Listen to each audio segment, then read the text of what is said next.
హరే కృష్ణ. నేను శ్రీకృష్ణ మాధవ్ దాస్, జయపతాక్ స్వామి వారి యొక్క శిష్యుణ్ణి. పరంపరలో ఆయన గురువు గారైనటువంటి శ్రీల ప్రభుపాద్ గారి యొక్క జీవిత చరిత్రని international society for Krishna consciousness, అంతర్జాతీయ కృష్ణ చైతన్య సంఘం వ్యవస్థాపకులు అభయచరణారవింద భక్తి వేదాంత స్వామి శ్రీల ప్రభుపాద్ గారి యొక్క జీవిత చరిత్ర, శ్రీల ప్రభుపాద్ లీలామృతాన్ని తెలుగులో వీడియోల ద్వారా అందించే ప్రయత్నం చేస్తున్నాను. గురుగారి యొక్క ఆశీస్సులతోటి, వైష్ణవుల యొక్క ఆశీస్సులు అనుగ్రహాలతోటి.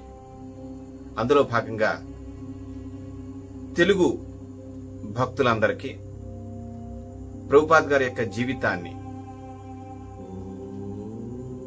ఈ వీడియోల ద్వారా మీకు చేర్చే ప్రయత్నం చేస్తున్నాను. అందులో భాగంగా ప్రభుపాద్ లీలామృతలో ఉన్నటువంటి వివరాలన్నీ నా శక్తి మేర మీకు అర్థమయ్యే విధంగా చెప్పే ప్రయత్నం చేస్తాను.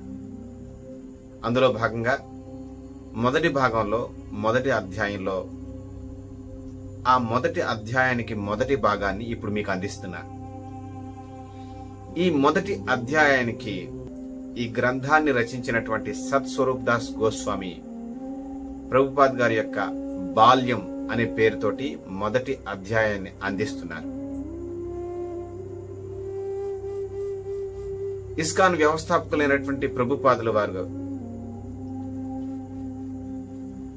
నవంబర్ 14, 1977 సంవత్సరంలో బృందావనంలో శరీరం వదిలేశారు. ఆయన భగవద్ధామానికి వెళ్లారు. అప్పుడు ఇస్కాన్లో ఆయన శిష్యులు, సన్యాసులు, పెద్దలంతా కూర్చుని చర్చించారు. ప్రభుపాద్ గారు చేసినటువంటి అద్భుతం ఏంటో ప్రపంచానికి తెలియాలి, భవిష్యత్ తరాలకు తెలియాలి అంటూ వాళ్ళు ఆలోచించి ఇది ఎవరు ఈ గ్రంథాన్ని రచించాలని చెప్పి చర్చించుకున్న తర్వాత సత్ స్వరూప్ దాస్ గోస్వామి అనే ప్రభుపాద్ గారి యొక్క శిష్యుడికి ఈ బాధ్యతను అప్పచెప్పారు. ఆయన ఈ బాధ్యతని తనకు భగవంతుడే ఇచ్చిన అదృష్టంగా, వైష్ణవులు ఇచ్చినటువంటి అనుగ్రహంగా భావించి ఈ బాధ్యతను ఆయన స్వీకరించి ప్రభుపాద్ గారి జీవితానికి గ్రంథస్థం చేయడం కోసం ఆయన ప్రపంచంలో ఉన్నటువంటి అన్ని దేశాల్లో ఉన్నటువంటి ఇస్కాన్ మందిరాలకి, ప్రభుపాద్ గారి యొక్క శిష్యులకి మెయిల్స్ ద్వారా, ఫోన్స్ ద్వారా, ఉత్తరాల ద్వారా సమాచారం పంపించి ప్రభుపాద్ గారితో వారికి ఉన్నటువంటి అనుభవాలు, ప్రభుపాద్ గారు చేసినటువంటి రికార్డింగ్స్, వీడియోలు, ఆడియోలు, ఫోటోలు ఏమేమి మీకు అందుబాటులో ఉన్నాయో అవన్నీ నాకు పంపించండి. అవన్నీ నేను ఆయన బాల్యం నుంచి ఆయన తిరోభావం దాకా నేను సంగ్రహపరుస్తానని చెప్పేసి కోరడం. తర్వాత ప్రపంచవ్యాప్తంగా ఆయన కోరుకున్న విధంగా ప్రభుపాద్ గారి యొక్క జీవిత సంబంధించినటువంటి వివరాలన్నీ ఆయన సేకరించడం జరిగింది. ఇది ఒక శుద్ధ భక్తుడి యొక్క జీవిత చరిత్ర అన్నమాట. సత్ స్వరూప్ దాస్ గోస్వామి గారు చెప్తున్నారు, నాకెంతో మంది సహాయం చేశారు, లేదంటే ఈ గ్రంథాన్ని పూర్తి చేయడం సాధ్యం కాదు. ఎందుకంటే ఆయన మొత్తం ప్రపంచం అంతా 12 సంవత్సరాల్లో 14 సార్లు తిరిగారు. సత్ స్వరూప్ దాస్ గోస్వామి ఎక్కడో అమెరికాలో ఉండి ఉంటారు. మరి మిగతా దేశాల్లో ఏం జరుగుతుందో ఎలా తెలుస్తుంది? ప్రభుపాద్ గారు ఎక్కడ ఏమేం చేస్తున్నారు? అందుకని అందరి యొక్క సహాయ సహకారాలతో ఒక శుద్ధ భక్తుడి యొక్క జీవిత చరిత్రని నేను లిఖిస్తున్నాను అంటూ ఆయన చెప్పారు. నేను ఒక చిన్న పక్షిని, సముద్రంలో ఉన్నంత నీటినంతా నేను ఖాళీ చేయడానికి ప్రయత్నం చేస్తున్నాను. సముద్రపు చుక్కల్ని నోటితోటి తీసుకొచ్చి నేల మీద వేస్తూ ఉన్నాను. గురువు, వైష్ణవ, కృష్ణుడి యొక్క దయతోటి. అంటే ఆ సముద్రపు నీరు ఏ రుచిలో ఉందో, ఎలా ఉందో మనకి రుచి చూపిస్తారు అన్నమాట. పూర్తిగా సముద్రం గురించి చెప్పడం కష్టం, అందుకని. సో మొత్తం ఈ గ్రంథంలో 6 భాగాలు ఉన్నాయి. అదనపు లీలలు కలిపి 7వ భాగం ఉంది. మొత్తం 2026 పేజీలు, 65 అధ్యాయాలతోటి సత్ స్వరూప్ దాస్ గోస్వామి ఈ గ్రంథాన్ని లిఖించారు. లిఖించి భవిష్యత్తు తరాలకి భారతదేశం కలకత్తాలో పుట్టినటువంటి ఒక వైష్ణవుడు చేసిన అద్భుతం ఏంటో మనందరికీ కళ్లకు కట్టినట్టుగా ఈ ప్రభుపాద లీలామృతి ద్వారా తెలియజేయబోతున్నారు. అందులో భాగంగా మనం ఇవాళ మొట్టమొదటి అధ్యాయం బాల్యంలో ప్రవేశించబోతున్నాం. ప్రభుపాద గారు సెప్టెంబర్ 1, 1896 సెప్టెంబర్ 1వ తారీఖున కలకత్తాలో టోలీగంజ్ అనే ప్రాంతంలో పుట్టారు. ఆయన తండ్రి గారి పేరు గౌరమోహన్ డే, తల్లి పేరు రజని. సో అమ్మమ్మ గారి ఇంటి దగ్గర ఆయనకి జననం జరిగింది.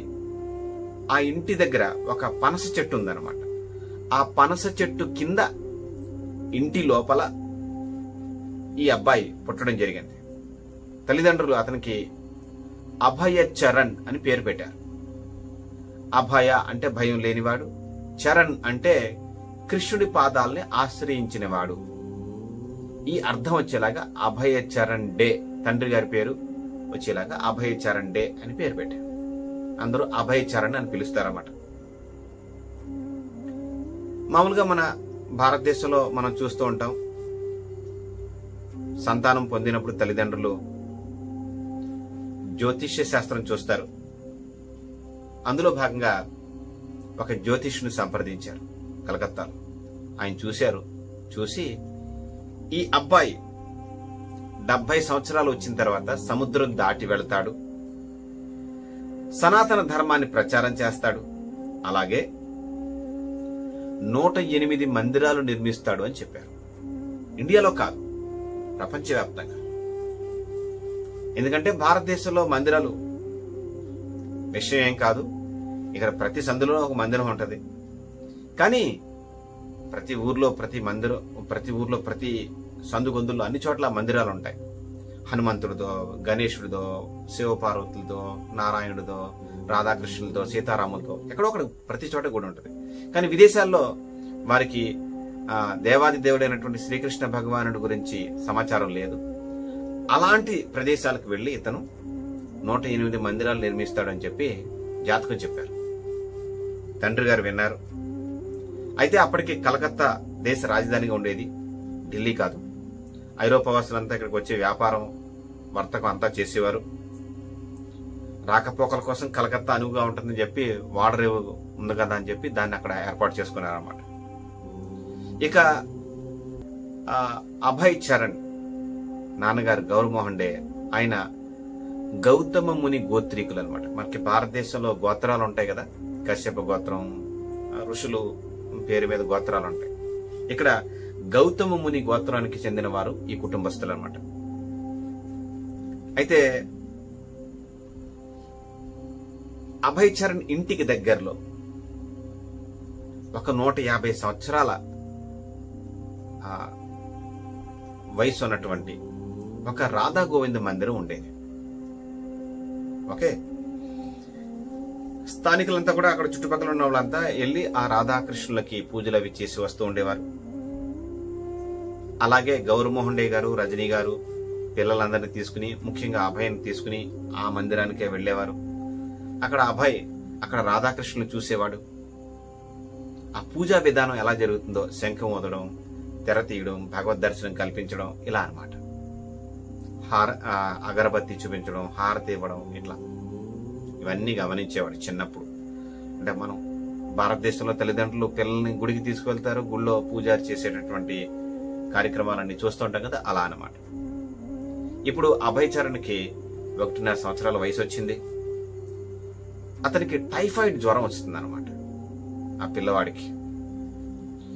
వీళ్ళకి కుటుంబ వైద్యుడు ఉన్నాడు కదా, డాక్టర్. మనకు జనరల్ గా ఇప్పుడు ఒకే డాక్టర్ దగ్గరికి వెళ్తూ ఉంటాం, ఫ్యామిలీ డాక్టర్ అంటారు, కుటుంబ వైద్యుడు.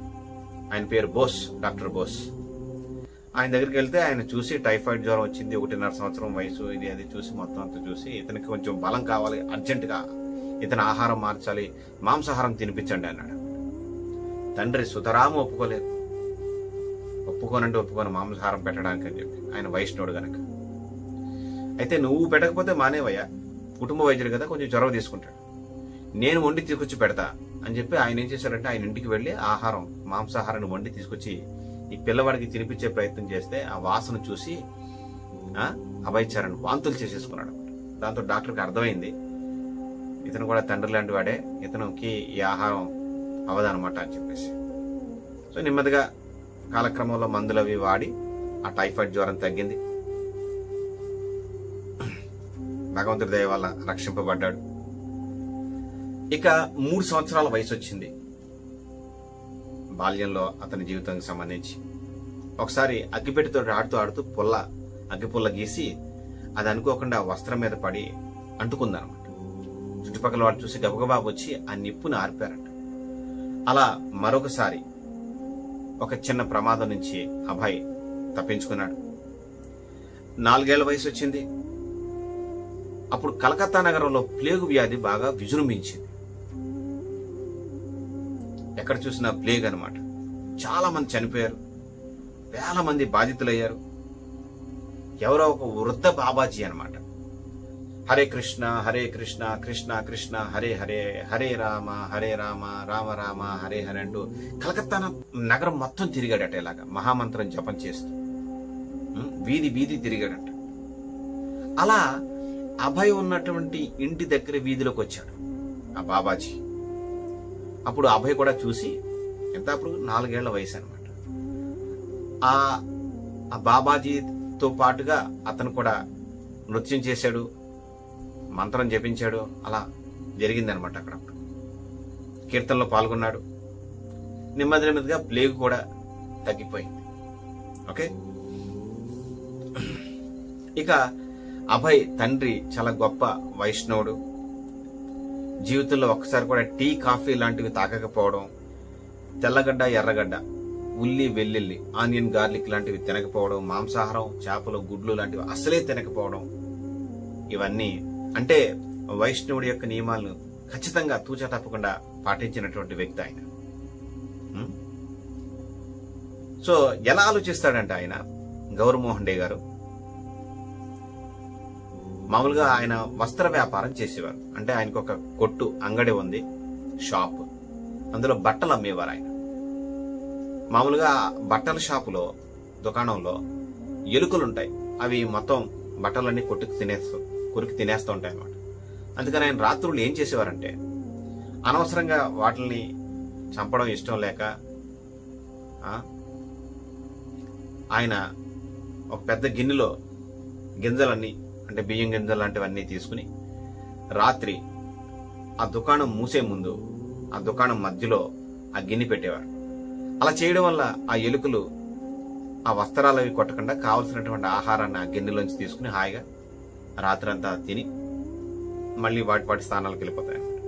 ఇలా ఆలోచిస్తాడు ఆయన. సో వాడికి ఆహారం ఇచ్చినట్టు అవుద్ది, తన వస్త్రాలు కాపాడుకున్నట్టు అవుతుంది, వాటిని చంపక్కర్లేదు. ఇలాంటి దయ చూపించేవాడు అనమాట ఇతర జీవుల మీద. ఇలాంటి ఆలోచన విధానం ఉన్నటువంటి వైష్ణవుడు ఆయన. రోజు పూజ చేసేవాడు ఆయన. పొద్దున్నే బెంగాల్ వైష్ణవులు రాసినటువంటి భాగవతం, చైతన్య చరితామృతం లాంటివి గ్రంథాలు చదివేవాడు తండ్రి గారు. కొడుకు గనక అంటే అభయ్ అల్లరి చేస్తే చాలా సున్నితంగా మందలించేవాడంట. దాని గురించి ప్రభుపాద్ గారు కాలక్రమంలో తన చిన్ననాటి జీవితం గురించి చెప్తూ తన శిష్యులతోటి ఆయన చెప్తారన్నమాట. ఏమనంటే, మా నాన్నగారికి 250 రూపాయల ఆదాయం వచ్చేది ఆ రోజుల్లో. 1800 చివరిలో 1900 ప్రారంభపు రోజుల్లో అనమాట. 1900 సంవత్సరం ప్రారంభపు రోజుల్లో 250 రూపాయలు అంటే చాలా ఎక్కువ ఆదాయం అనమాట. అది వేసవకాలంలో మామిడి పళ్ళు, మా ఇంట్లో ఎటు చూసినా మామిడి పళ్ళతో నిండిపోయి ఉండేది. మేము మామిడి పళ్ళు చాలా బాగా తినేవాళ్ళం. అప్పట్లో డజన్ 1 రూపాయి అట, 12 కాయలు 1 రూపాయి. అభయ్ చెప్తున్నాడు, ప్రభుపాద్ గారు చెప్పారు, మాది మధ్యతరగతి కుటుంబం, మేము అంత సంపన్నులు ఏం కాదు. 4 కుమార్తెలు ఉన్నారు మా నాన్నగారికి, వాళ్ళందరికీ వివాహం చేశారు. ఇంట్లో ఆహారానికి బట్టలకి ఏ లోటు లేదు. భగవంతుడి దయ వల్ల అంతా చక్కగా జరిగింది అనమాట మా కుటుంబం. రోజు 2.5 లీటర్ల పాలు మా అమ్మగారు తీసుకునేవారు ఇంటి అవసరాల కోసం. గౌరమోహన్ డే గారు చెప్పేవారట అభయ్ తోటి, రూపాద్ గారు చెప్తున్నారు తన మాటలతోటి. మా నాన్నగారు నాతో చెప్పేవారు, కృష్ణుడు ఆయన తన చేతులతోటి ఏదైనా నీ నుంచి తీసుకోవాలనుకుంటే నువ్వు దాన్ని కాపాడుకోలేవు. ఆయన తన చేతులతోటి ఏదైనా నీకు ఇస్తే దాన్ని నువ్వు మోయలేవు. అంటే నీ చేతుల్లో ఏదైనా ఉందని నువ్వు కాపాడుకోవాలనుకుంటే, కృష్ణుడు లాగేసుకోవాలనుకుంటే నీ వల్ల కాదు. కృష్ణుడు ఇస్తే కూడా నువ్వు మోయలేవు అని చెప్పేవారంట. అంటే మనది నాది నాది నాది అని మనం ఏదైనా అనుకున్నాం అనుకోండి, అది కృష్ణుడు లాగేసుకోవాలనుకుంటే మనం ఆపుకోలేం. అలాగే కృష్ణుడు ఏదైనా ఇచ్చాడు అనుకోండి, మనం మోయలేం. ఎలాగా? మనం కృష్ణుడికి ఏదైనా 2 చేతులతో ఇస్తే ఆయన 4 చేతులతో ఇస్తాడు సరిపోయిగా. మనం 4 చేతులతో సరిపోయేది ఇస్తే ఆయన 8 చేతులతో సరిపోయేది ఇస్తాడు. ఇలా అనమాట రకరకాలుగా తండ్రి ఇలా చెప్పారు. అలాగే ప్రభుపాద్ చెప్తున్నారు, మా నాన్నగారు ఉదయం 7-8 గంటలకు లేసేవారు, కాలకృత్యాలు తీర్చుకునేవారు. 10 గంటల నుంచి 1 గంట దాకా, 11, 12, 1 గంట 3 గంటల పాటు పూజ చేసేవారు. ఆ తర్వాత ప్రసాదం తీసుకునేవారు, దుకాణానికి వెళ్లేవారు, మళ్ళీ రాత్రి దాకా వచ్చేవారు కాదు, రాత్రి 10 గంటలకు వచ్చేవారు. ఆ తర్వాత మళ్ళీ వచ్చి స్నానం చేసి పూజ చేసేవారు. నిజానికి మా నాన్నగారు నిజమైన వ్యాపారం ఏంటో తెలుసా? పూజ. వస్త్ర దుకాణం రెండోది, మొదట వ్యాపారం పూజ ఆయనకి. అంటే ఆయనకి పూజ మొదట, వ్యాపారమే 2. అంటే పూజ అంత ముఖ్యమైందని చెప్పి మా నాన్నగారికి ఆయన చెప్తున్నారు అన్నమాట. తర్వాత ఇలా ప్రభుపాద్ గారు తన శిష్యులతో చెప్పారు తన కుటుంబంలో జరిగినటువంటి సంఘటనల గురించి. తండ్రి గౌరమోహన్ డే గారు తన కొడుకు మంచి భక్తుడవ్వాలి, మంచి వైష్ణవుడు అవ్వాలని కోరుకునేవారట. ఎప్పుడు రాధారానికి మంచి సేవకుడు అవ్వాలి ఈ పిల్లవాడు, భాగవతాన్ని ప్రచారం చేయాలి, మృదంగం బాగా నేర్చుకోవాలి అని అనుకునేవాడు. ఆ తరచుగా ఇంటికి సాధువుల్ని పిలిచేవాడంట. ఆయన పిలిచి వాళ్ళకి భోజనం అది పెట్టి అంతా అయిన తర్వాత ఈ పిల్లవాడిని దీవించండి, ఈ పిల్లవాడిని దీవించండి, ఆశీస్సులు అందించండి, ఇతని కోసం ప్రార్థించండి, ఏమని ఇతను రాధారాణి యొక్క అనుగ్రహం పొందేలాగా దీవించండి అని కోరుకునేవాడట. వచ్చిన వాళ్ళు ప్రసాదం తిని పిల్లవాడి తల మీద చేయి పెట్టి దీవెనలు అందించేవారు అన్నమాట. రాధారాణి అనుగ్రహ ప్రాప్తి రాస్తూ అని చెప్పి. ఎందుకంటే రాధారాణి అనుగ్రహిస్తే కృష్ణుడు గురించి బాగా ప్రచారం చేయగలుగుతారు, అందుకని మంచి వైష్ణవులు అవుతారు. సో చిన్నప్పుడే తండ్రి అలాగ కొడుకుని వైష్ణవులతో దీవింప చేసేవారు. తండ్రి కొడుకుల మధ్య చాలా మంచి సత్సంబంధాలు ఉండేవి. ఒకరినొకరు చాలా చక్కగా ప్రేమించుకునేవారు. గౌరమోహన్ డే గారు, అభయ్ చరణ్ ఇద్దరు బయటికి నడుచుకుంటూ వెళ్లేవారు విహారానికి. సముద్రం ఒడ్డున సంవత్సరాల తరబడి ఎవరో ఒక బాబాజీ తపస్సు చేసుకుంటే ఆయన్ని చూపించేవారు, చూడు ఆయన తపస్సు చేసుకుంటున్నారని చెప్పేసి. ఒకసారి ఆయన అలా జపం చేసుకుంటున్నప్పుడు, తపస్సు చేసుకుంటున్నప్పుడు ఈ కొడుకుతోటి విరాళం ఇప్పించేవారు, ఎంతో కొంత ఆయనకు ఉపయోగపడుతుంది ప్రసాదం విషయాలు అని చెప్పేసి ఇప్పించేవారు అనమాట. అలాగే ఆయనతోటి దీవెనలు కూడా ఇప్పించాలని తండ్రి కోరిక, మావాడు కూడా మంచి భక్తుడు కావాలని. ఇలాగ తండ్రి ఎప్పుడు కూడా కొడుకుని భక్తి మార్గం వైపు నడిపించే ప్రయత్నం చేసుకుంటూ వచ్చాడనమాట. తల్లి ఆవిడ రజని, ఆవిడ కొడుకు లండన్ వెళ్ళి మంచి చదువులు చదువుకోవాలని కోరుకునేది ఆవిడ. కానీ తండ్రికి అది ఇష్టం లేదు. అభయ్ చరణ్ లండన్ గనక వెళితే అక్కడ మద్యం, మాంసం, వ్యభిచారం వీటికి అలవాటు పడిపోతాడు. నా కొడుకు విదేశాలు వెళ్ళి చదువుకుని భారీగా సంపాదించి నన్ను పోషించాల్సిన అవసరం లేదు, వాడు భక్తుడిగా ఉంటే చాలు, విదేశాల్లో చదవడం నాకు ఇష్టం లేదని చెప్పి ఆయన పంపించడానికి ఇష్టపడేవాడు కాదు. వాడు సంపాదించినటువంటి డబ్బు నాకు అవసరం లేదని చెప్పేవారు అన్నమాట. సో అభయ్ చరణ్ ని చాలా గారాల పట్టిలాగా పెంచుకున్నారు తల్లిదండ్రులు ఇద్దరు కూడా. అలాగే అభయ్ కూడా కరతాళం కొట్టడం నేర్చుకున్నాడు, మృదంగం కొట్టడం నేర్చుకున్నాడు తండ్రి నేర్పిస్తే. కొన్ని ముద్దు పేర్లు ఉండేవట అభయ్కి. ఏంటవి? మోతి అంటే ముత్యం, మోతి మోతి అని పిలిచేవారు అభయ్ని. అలాగే నందులాల్ అని పిలిచేవారు, నందు అని, కొచ్చా అని, ఇలా రకరకాల పిలిచేవారు వాళ్ళ నానమ్మ గారు. ఓకే, కచోరీ ముఖి అని పిలిచేవారు. ఎందుకంటే బెంగాల్లో కచోరీలు అని చెప్పి చేస్తారన్నమాట, ఒక ఆహార పదార్థం అది. అదంటే అబ్బాయికి చాలా ఇష్టం. ఎన్ని చేసి ఇచ్చినా సరే అన్ని తీసేసుకుని జేబులో పెట్టేసుకున్నాడు. ఎన్ని జేబులు ఉంటే అన్ని జేబులో పెట్టేసుకున్నాడు, అంత ఇష్టం అనమాట. సో తల్లిని చాలాసార్లు ఒత్తిడి చేసేవాడంట, నాకు కచోరీలు చేసి అని చెప్పి. ఒకవేళ ఆవిడ చేయలేదనుకోండి, అలిగి మంచమే పడుకునేవాడు. తండ్రి ఇంటికి వచ్చినప్పుడు చూసేవారు, ఏంటి అలిగి మంచం పడుకున్నట్టున్నాడు అని. ఇలా అడుగుతున్నాడు కచోరీలు అని అంటే ఆవిడ తండ్రి చెప్తాడంట, ఆ పిల్లవాడు ఏది అడిగితే అది చేసి ఇవి, లేదు కాదు అని మాట అనడానికి వీల్లేదు, చాలా జాగ్రత్తగా చూడా పిల్లోడిని. ఎందుకంటే తండ్రికి తెలుసు కదా, మంచి భక్తుడు అవుతాడు, సముద్రం దాటి వెళ్తాడు, సనాతన ధర్మాన్ని ప్రచారం చేస్తాడు, 108 మందిరాలు నిర్మించబోతున్నాడు ఇతను, ఈ పిల్లవాడు. తండ్రి అందుకనే చాలా గారంగా చూసుకునేవారు, లేదు వద్దు కాదు అనేది అనమాట. కొడుకు ఏ కోరికైనా సరే తీర్చేవారు. అతన్ని ఇబ్బంది పెట్టడం, బాధ పెట్టడం ఆయనకి ఇష్టం లేదనమాట. భార్యకి కూడా చెప్పేవారు, రజనీ గారికి, నువ్వు కూడా మాకు పిల్లవాడు ఏదడిగితే అది చేసి అని. ఇలాగా అభయ్ చరణ్ని చాలా చాలా చాలా గారంగా తల్లిదండ్రులు పెంచుతూ ఉన్నారు. రెండో భాగంలో తదుపరి అభయ్ తోటి తల్లిదండ్రుల యొక్క వ్యవహారాలు, అతని యొక్క చదువు, బాల్యం ఎలా జరిగిందో తెలుసుకునే ప్రయత్నం చేద్దాం. హరే కృష్ణ కృష్ణ కృష్ణ హరే హరే, హరే రామ రామ రామ హరే హరే.